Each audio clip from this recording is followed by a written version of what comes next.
صباح النصر يا مصر. فوز تاريخي لمنتخب مصر في كأس العالم.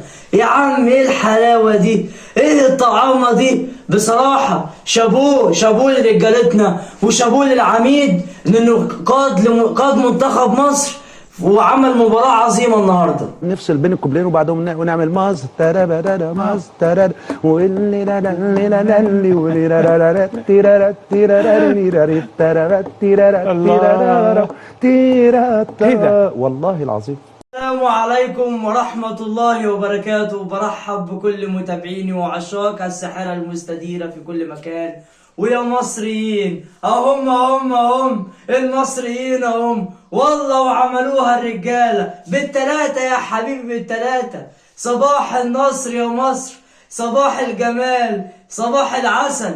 ايه يا عم ده بعد ما احنا عملنا شوط اول كان يعني سيء جدا، شوط اول كارثي من ناحية التمركز، من ناحية التغطية الدفاعية، وحتى كمان التباعد ما بين الخطوط يا جماعة. كان في كل خط ما بين خط الدفاع ووسط الملعب وخط الهجوم كان في مساحات كبيرة باينة قوي. وكان منتخب نيوزيلندا بصراحة كان عامل علينا جيم او اول نص ساعة كان عامل علينا جيم خرافي. وحتى كمان لو جينا شفنا الهدف اللي دخل فينا من كرة ثابتة، عدم رقابة، سوء تغطية، ما فيش تركيز. ده اللي احنا اتكلمنا عليه يا جماعة. منتخب نيوزيلندا 90% من لعبه كرات عالية وكرات طويلة زي ما اتكلمنا وشرحنا قبل المباراة، وكلمنا فنيا وشرحنا على السبورة وقلنا يا جماعة حسام عبد المجيد لازم الراجل طويل عشان كده سوود. اتكلمنا وبالفعل جت الجون اللي جه فينا من كرة ثابتة، يعني كرة عالية. ما ركزناش الشوط اول، ما تفهمش. يعني زيكو كان بادئ في اليمين في جبهه هاني، وامام كان بادئ في جبهه فتوح في الشمال، وكان صلاح ومرموش قدام. اما غيرنا في الملعب، الكابتن حسام غير في الملعب وغير الشكل الهجومي وبدل المراكز في الملعب.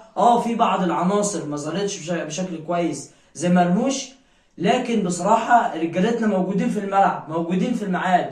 الشوط الثاني طعم تاني، شكل تاني، خاصة محمد صلاح. زيكو اللي كان شوط اول يعني ما تفهمش، لكن لما غير مركزه في الملعب وخلاه شابو سترايكر او راس حربة تحت او عند جنب محمد صلاح في الشق الهجومي، وبقت شكلنا كان احسن، وبقينا الكرة بقت سريعة، الشكل الهجومي بقى سريع. هو ده منتخب مصر، مش اللي احنا بقى منكمشين وتراجع ما تفهموش في الشوط الاول. يعني هو ده لعبنا قدام بلجيكا في الماتش الاولاني. بجد بصراحه شابوه لمنتخبنا الوطني، اداء عظيم، اداء خرافي بصراحه يا جماعه.